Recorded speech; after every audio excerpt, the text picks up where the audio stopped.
Hallo und herzlich willkommen zu diesem Video. Heute geht es um die Akaso Brave 8. Das ist jetzt eine neue Actioncam im Jahr 2022 frisch erschienen. Zu 50% des Preises, was normalerweise die Großen verlangen wie GoPro oder Insta360. Hier sparst du noch ein bisschen Geld, und ob das gut ist, was hier sozusagen drin steckt und verändert wurde, wie zum Beispiel die Bildstabilität, wie zum Beispiel 4K 60 FPS, die Tonqualität. Ich habe sie am Fahrrad gehabt, ich habe sie auf meine Drohne raufgeschraubt und ich habe mit ihr eine ganze Menge angestellt. Wenn dich das interessiert, bleib dran. Alles das jetzt in meinem Video. Ich wünsche dir ganz viel Spaß beim Anschauen.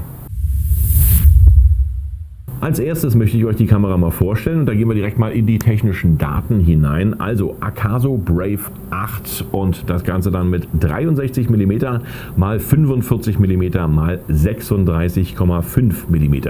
Gewicht, Kamera und Akku zusammen bei 115 Gramm.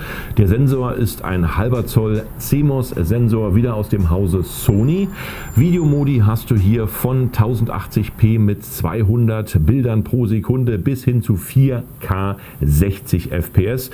Die Videoformate sind H264 und der H265 Codec. Im Fotobereich bist du hier bei 12 Megapixel bzw. 48 Megapixel. Die Fotoformate sind JPEG und JPEG plus RAW. Besonderheiten: elektronischer Bildstabilisator, die Sprachsteuerung, ein zweites Display, der Zeitraffer, die Zeitlupe, Smartphone-App gibt es natürlich auch mit dazu und die Super Smooth Stabilisation, und die probieren wir natürlich am heutigen Tage auch noch mal aus. Das Display hat 2 Zoll, der Touchscreen auf der anderen Seite 1,22 Zoll. Betrieben wird das Ganze durch einen Lithium-Ionen-Akku mit 1550 mAh. Hier werden 2 Stück dazu geliefert, und die Konnektivität besteht per USB-C, WLAN, und sie hat einen Micro-SD-Slot. Wenn wir die Akaso Brave 8 bekommen, dann bekommen wir sie in einem wunderschönen Paket. Da hat man sich echt was einfallen lassen. Das Einzige bei dieser Verpackung ist natürlich, warum so eine wunderschöne Verpackung und nicht gleich eine Tasche draus gemacht. Das wäre natürlich viel optimaler. Da hätte man das ganze Zeug, was man sozusagen hier mit dazu kriegt, auch gleich in einer Tasche vernünftig und aufgeräumt zum Mitnehmen. Und es kostet natürlich nicht viel. Also Akaso für die nächste Ausgabe der Akaso 9 bzw. 8, 1,5, je nachdem, was ihr euch da einfallen lasst, gibt es definitiv den Wunsch einer Tasche, denn das passt natürlich in die Verpackung mit rein. Geliefert wird die Kamera, eine Schutzhülle, 2 Akkus und diverses Zubehör zum Anklemmen direkt an den Armen, gleichzeitig natürlich auch viele Klettverschlüsse, Selbstkleber und so weiter und so fort. Da ist man bei Akaso eigentlich immer auf der sicheren Seite, dass man hier noch ein bisschen Zubehör bekommt. Gleichzeitig finde ich das natürlich schön, dass man zu dieser Actioncam gleichzeitig das Ladegerät bekommt und 2 Akkus, was natürlich wunderbar ist. So kann man hier immer die Akkus nacheinander aufladen, wenn man sie benutzt hat, und hat nie Probleme, dass man sozusagen jetzt Bildausfälle hat bzw. Drehausfälle. Man hat immer ein Akku griffbereit, was vollgeladen ist, und das ist schon mal gut. Wenn wir uns die Akaso ein bisschen näher betrachten, da sehen wir natürlich, dass die Schutzhülle wieder dabei ist, und das ist bei jeder Akaso eigentlich bis jetzt so gewesen. Diese Plastikschutzhülle ist immer im Lieferumfang dabei. Warum ist die mit dabei? Weil die einfach mal der Adapter ist für Stative und Halterungen bzw. GoPro-Halterungen. Hier an der Kamera an sich ist nichts dran. Weder unten an der Seite noch oben noch hinten und. Es ist nichts in Bezug auf Halterungen hier verbaut, was eigentlich schade ist, wenn hier sozusagen noch ein Stativgewinde drin wäre oder vielleicht eine klappbare Halterung, je nachdem, wer das Patent hat, GoPro oder Insta360, ich weiß es nicht. Obwohl bei Insta360 kann ich mich daran erinnern, da gibt es auch diese Hüllen bzw. Plastikschutzhüllen dazu. Ich finde es nicht so optimal. Eigentlich könnte man hier, wie gesagt, ein Stativgewinde reinbauen, und dann wäre es viel schöner, dass man da sozusagen das Zubehör mit anbringt. Okay, müssen wir mit leben, können wir nichts dran ändern. Also hier die Schutzhülle immer mit dabei. Du kommst an alle Tasten unwahrscheinlich gut ran, außer natürlich dann an die Klappe hier zum Wechsel der SD-Karte. Hier ist natürlich wie auch beim vorigen Modell alles nicht so optimal. Das heißt, diese Klappe kannst du mit dieser Schutzhülle nicht öffnen.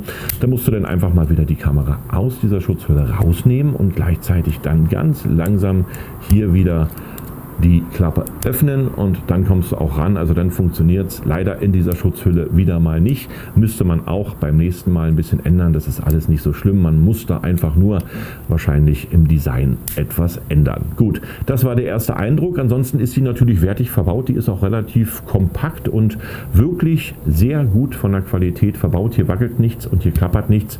Und gleichzeitig kannst du hier auch noch die Linse abnehmen. Vielleicht ist es dann später mal für bestimmte ND-Filter gedacht oder weiß ich, vielleicht noch andere Weitwinkellinsen. Ich weiß es nicht, auf alle Fälle ist die hier abnehmbar. Das sind so die Geschichten vom ersten Eindruck hier mit der Akaso 8 und da kann ich wirklich sagen, also der erste Eindruck ist sehr stabil und sehr sicher verbaut. Verschiedene Bedientasten an der Kamera sind im oberen Bereich, hast du natürlich die Record-Taste sowie die An- und Aus-Taste.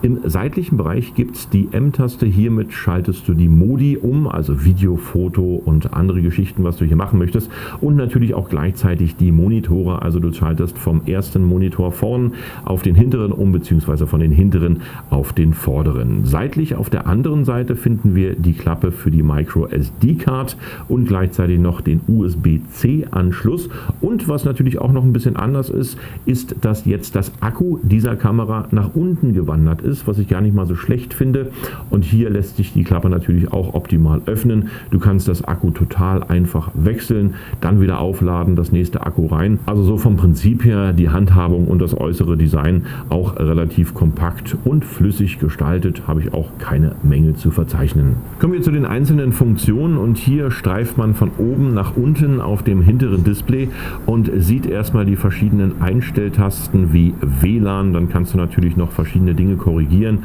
Du kannst dir ein Netz in dein Display reinbauen, dann gleichzeitig noch die Sprachsteuerung aktivieren und viele andere Dinge anstellen. Oben links ist dann die Speicherkapazität der SD-Karte, oben rechts der Zustand deines Akkus und in der Mitte sehen wir die Uhrzeit. Dann gehen wir wieder mit dem Finger nach oben und kommen auf den normalen Display und streichen von rechts nach links und da sehen wir, dass wir direkt hier an alle Aufnahmen rankommen. Da können wir uns nochmal anschauen, was wir hier direkt aufgenommen haben und gleichzeitig natürlich auch abspielen.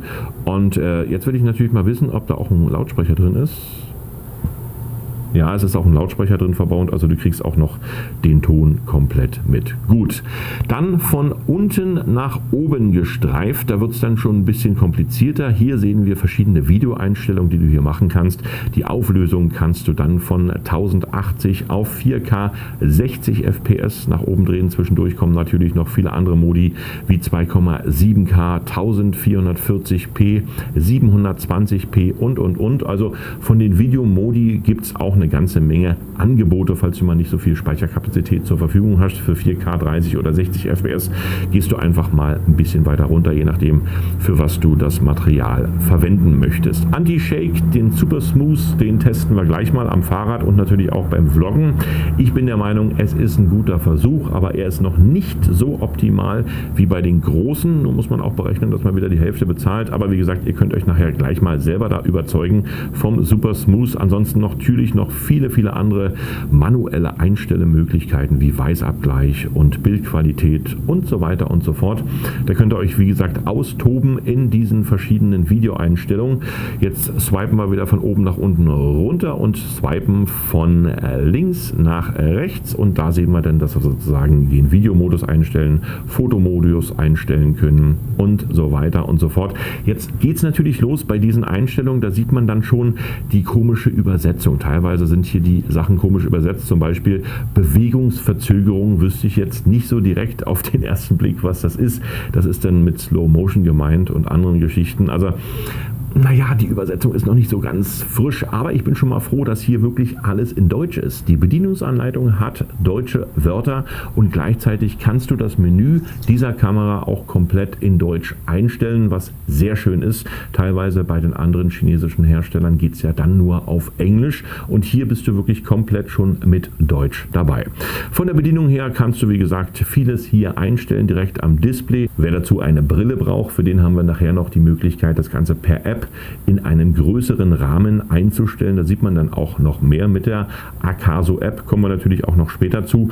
Wie gesagt, du kannst hier vom großen Monitor auf den kleinen Monitor beim Vloggen umschalten und natürlich mit der M-Taste kommst du dann auch nochmal extra in die verschiedenen Menüs wie Video, Foto, Zeitraffer, Slow Motion und so weiter und so fort. Kommen wir mal zum ersten Bildmodus. Und da gibt es die Möglichkeit, hier bei der Action Cam verschiedene Stufen deines Bildes einzustellen. Einmal Standard-Bildmodus und einmal den Bunt-Bildmodus. Das wird wahrscheinlich so sein, dass es so ein bisschen dem aggressiven Look der GoPro ähneln soll, was aber hier nicht geschafft wurde, weil Standard ist ein ganz normales Farbprofil. Da hast du alle Farben ganz normal und bei Bunt finde ich es ein bisschen übertrieben und die Farben, die finde ich auch jetzt nicht so berauschend, aber wer ganz bunte Videos bzw. Fotos machen möchte, der kann das natürlich hier in diesen verschiedenen Einstellungen tun. Bunt oder Standard, das ist dir überlassen und weitere Bildprofile gibt es natürlich ebenfalls noch einzustellen, aber das ist jetzt wirklich zu hastig, da kann sich wirklich jeder so ein bisschen selbst mit befassen. Im hinteren Bereich des Monitors kannst du natürlich noch deine verschiedenen Weitwinkelformate einstellen. Da gibt es einmal den Super Weitwinkel. Wenn du dann mit der Taste etwas weiter nach oben gehst, kommst du auf einen Weiterwinkel. Ja, das wäre wahrscheinlich der Weitwinkel, gut übersetzt. Dann gibt es natürlich noch die nächste Stufe, das ist die Porträtperspektive. Und die letzte Stufe ist dann sozusagen die Winkel, ist auch nicht so gut übersetzt. Das ist wahrscheinlich das letzte Format. Das ist aber dann schon sehr großporig und zu hoch im digitalen Modus aufgelöst. Also da erkennst du kaum noch was. Das ist nicht schön. Ja. Gute Formate sind natürlich der Super Weitwinkel, also quasi die erste Stufe und die zweite Stufe, nämlich der Weiterwinkel, was Weitwinkel bedeutet in der Übersetzung.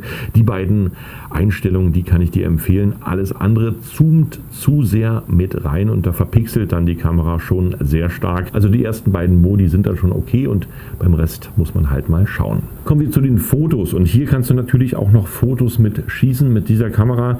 Zum einen im 48 Megapixel Modus und zum anderen im 12 Megapixel Modus. Und bei den 48 Megapixeln sehen die Fotos eigentlich relativ vernünftig aus. Ich bin jetzt nicht so der Fotograf, ich würde auch nie die Kamera hier ausschließlich für Fotos mitnehmen, weil das eigentlich überhaupt nicht mein Bereich ist. Und vom Prinzip her kann man mal kurz ein Foto schießen, einfach bloß mal Bom links, rechts, wenn man nichts anderes zur Hand hat. Ich bin jetzt nicht der Action Cam Fotograf, aber wer natürlich für Fotos diese Kamera ebenfalls einsetzen möchte, kriegt hier ganz gute Ergebnisse bei normalen Lichtverhältnissen. Im Dunkeln wird es dann auch schon wieder anstrengend, aber die normalen Ergebnisse bei normalen Lichtverhältnissen, die können sich eigentlich sehen lassen hier mit den 48 Megapixeln. Ich habe euch mal ein paar Beispiele direkt gezaubert, die ich hier sozusagen mal nebenbei fotografiert habe und bin der Meinung, dass die Fotos relativ brauchbar sind. Ein sehr großes Super Poster kannst du natürlich hier nicht erwarten, dass du sozusagen mit der Kamera herstellen kannst bzw. hier ausdrucken kannst. Ganz normale Fotos machen und JPEG und JPEG RAW geht hier mit dieser Kamera, also so nebenbei kann man da auch mal ein Foto schießen. Ne? Kommen wir zu dem, was die Kamera kann und das ist Action aufzeichnen. Egal wie du Action bezeichnest, egal wie du Action haben möchtest. Ich hatte viel Action, zum Beispiel habe ich die Kamera mal am Fahrrad mitgenommen und ich habe sie bewusst nicht hier am Körper festgemacht, ich habe sie direkt am Lenkrad festgemacht, um einfach mal den Super Smooth zu testen, der hier mit eingebaut ist. Das ist so eine Art Stabilisation, die so ein bisschen reincroppt, so dass hier eigentlich alles ein bisschen besser stabilisiert wird. Und das ist auch schon mal nicht schlecht. Wenn man die Kamera so einfach im Auto hat oder hier vielleicht am Körper, ist dieser Super Smooth flüssig und vernünftig. Direkt am Lenkrad, da reicht es noch nicht ganz. Also da ist immer noch ein bisschen viel Erschütterung meiner Meinung nach drin. Ist aber nicht ganz so schlimm. Man kann die Kamera natürlich woanders hin machen. Ich habe sie jetzt definitiv erstmal direkt ans Lenkrad bzw. an den Lenker vom Fahrrad gemacht, so dass ich hier auch mal testen kann, wie der Super Smooth sich smoothet. Und ich kann sagen, meine Einschätzung von einer Note von 1 bis 5, wobei 1 das Beste ist und 5 das Schlechteste, würde ich den Super Smooth mal eine 3 plus geben.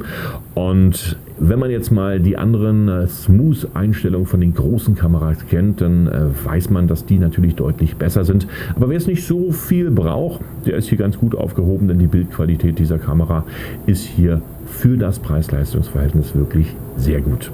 Natürlich habe ich auch mal die Stabilität dieser Kamera an meiner Drohne getestet und das Ganze dann an der DJI Air 2S, und da war es natürlich relativ einfach, hier mal die Action Cam auf die Drohne rauf zu machen und die Drohne mit dieser Action Cam zu fliegen. Da sie auch relativ leicht ist mit ihren 115 Gramm, kannst du dir das schon mal antun, dass du das auf deine Drohne, je nachdem wie groß deine Drohne ist, hier mal raufschraubst und mit dieser Kamera vielleicht auf der anderen Seite, wo keine Kamera ist, hier mal ein paar Aufnahmen machen kannst. Ich habe es einfach mal aus Joke gemacht, einfach aus Spaß, hier mal auf die DJI R2S die Action Cam raufgeklebt und dann ging es los. Die DJI R2S hatte dann aber schon leichte Probleme, so ein bisschen beim Wenden und natürlich auch direkt beim Ranfliegen und auch beim Wegfliegen. Da hat man das Gewicht von den 115 Gramm dann doch schon gemerkt, aber es war wie gesagt ein Joke, ich wollte es mal ausprobieren. Die Stabilität dieser Kamera kann man wie gesagt mal auf der Drohne testen. Ich habe es gemacht und so sah es aus.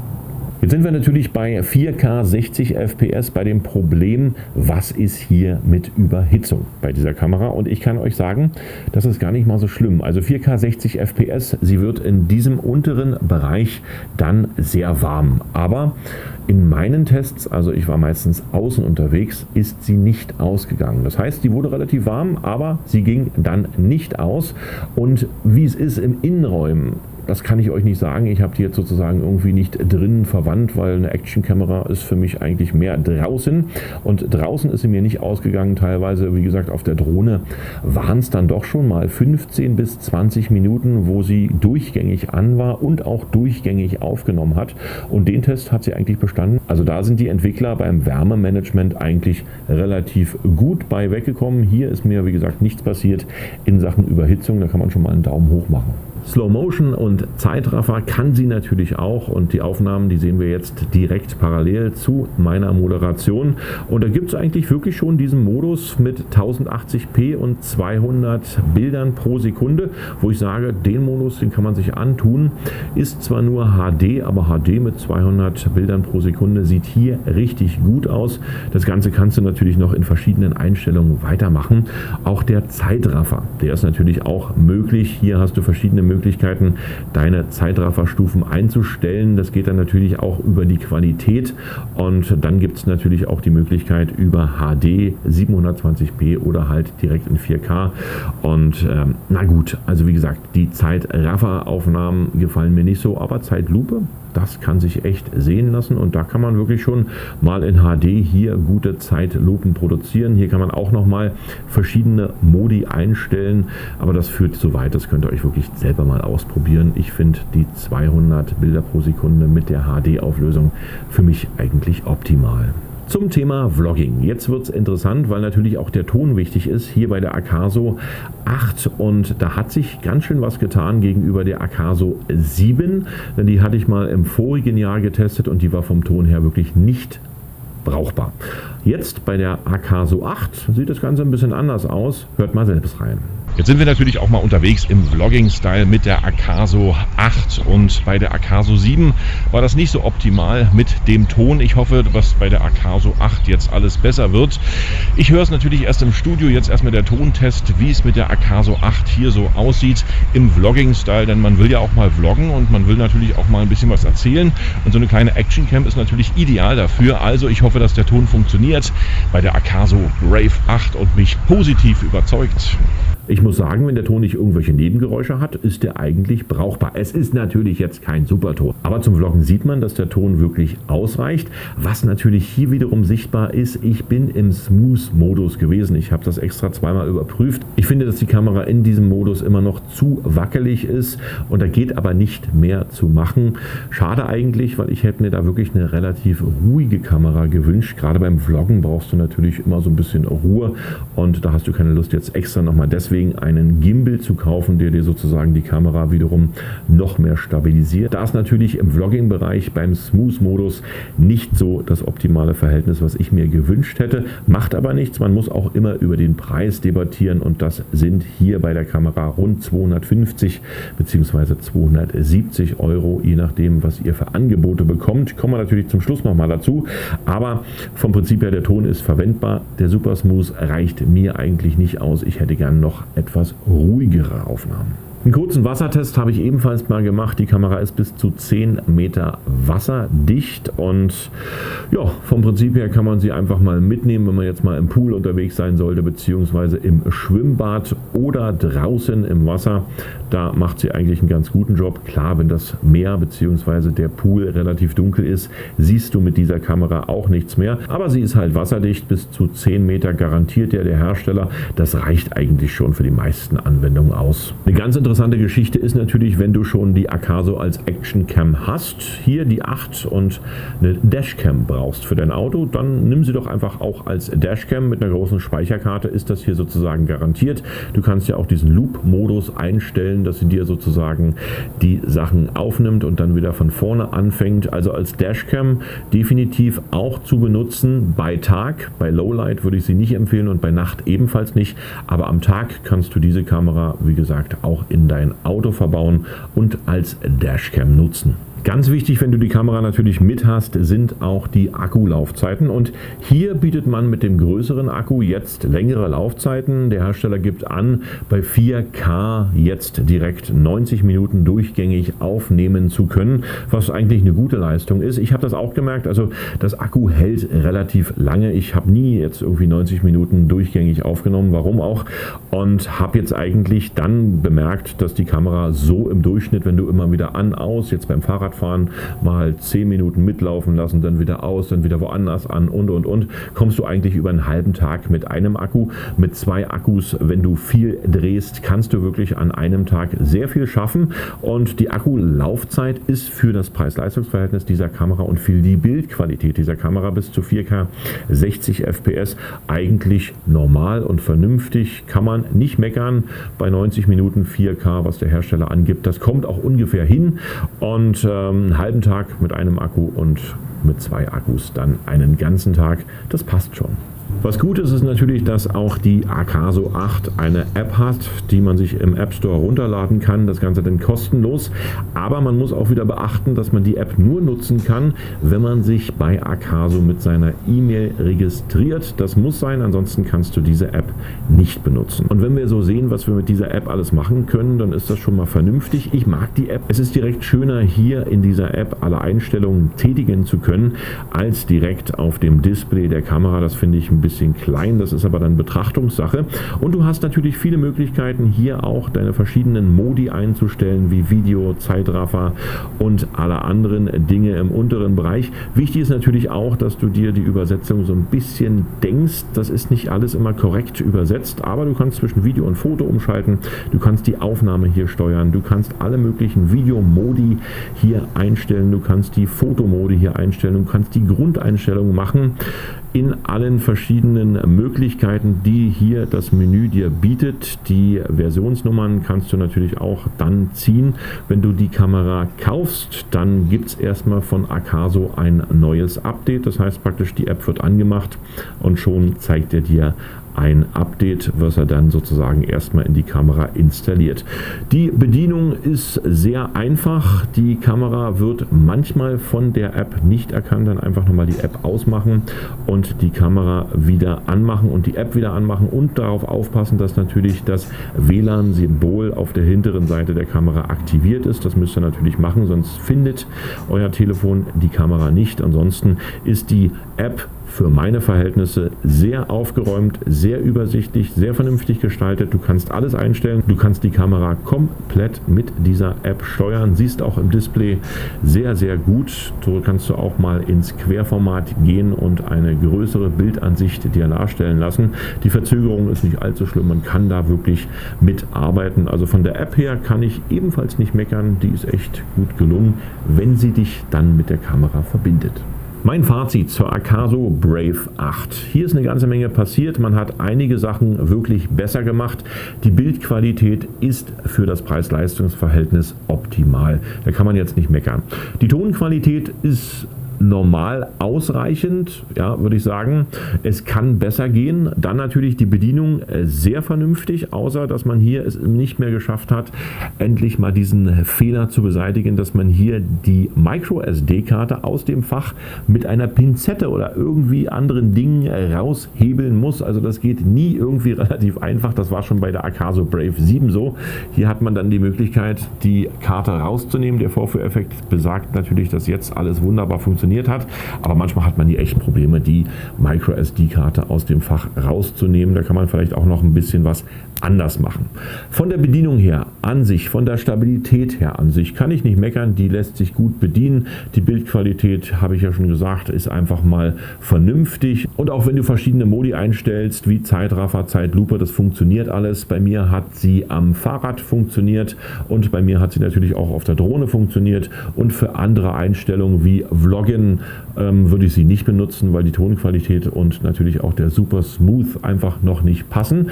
Aber jetzt überlegen wir mal, dass wir hier 250 bis 280 Euro bezahlen jetzt auf dem Straßenmarkt, wenn die Kamera erschienen ist. Dann musst du auch mal überlegen, dass du für eine GoPro weit über 500 Euro bezahlst, und eine Insta360 kostet natürlich auch etwas über 500 Euro. Hier sind wir bei der Hälfte, und für die Hälfte bekommst du eine super Bildqualität. Alles, was du sozusagen brauchst für eine Actionkamera, ist hier mit drin, ist auch verbessert worden. Du bekommst eine stabile Kamera, die ist mir auch schon 2- oder 3-mal runtergefallen, allerdings in dem Plastikgehäuse, und es ist nichts passiert. Hier ist nicht mal was verkratzt auf der Linse. Es ist schon vernünftig. Man kann sagen, dass für das Geld die Kamera wirklich gut gelungen ist. Also wenn ihr nicht allzu viel Ansprüche an eure Actioncam habt, dass ihr die großen jetzt unbedingt nehmen müsst oder eine Zweitkamera haben wollt, dann kann ich euch die Akaso Brave 8 wirklich aufs Wärmste empfehlen. Das ist eine gut gelungene Kamera, die nicht so schnell überhitzt und auch gute Bildqualität liefert, und mein Eindruck und meine Note kann man auch wieder sagen 3 Doppel plus bei dieser Kamera, wenn man jetzt mal die großen betrachtet und beide mit einer 1 versehen würde. Hier sind immer noch ein paar Bugs mit bei, die nicht so optimal sind, aber man kann vielleicht auch mit verschiedenen Software-Updates einige Dinge noch verbessern. Sie funktioniert super, sie ist zuverlässig, sie nimmt auf, sie macht eine vernünftige Bildqualität, kann ich optimal empfehlen, und damit war es das schon mit diesem Video. Ich sage vielen Dank fürs Anschauen, sehr gern bis zum nächsten Video, und damit tschüss, bye bye und winke winke.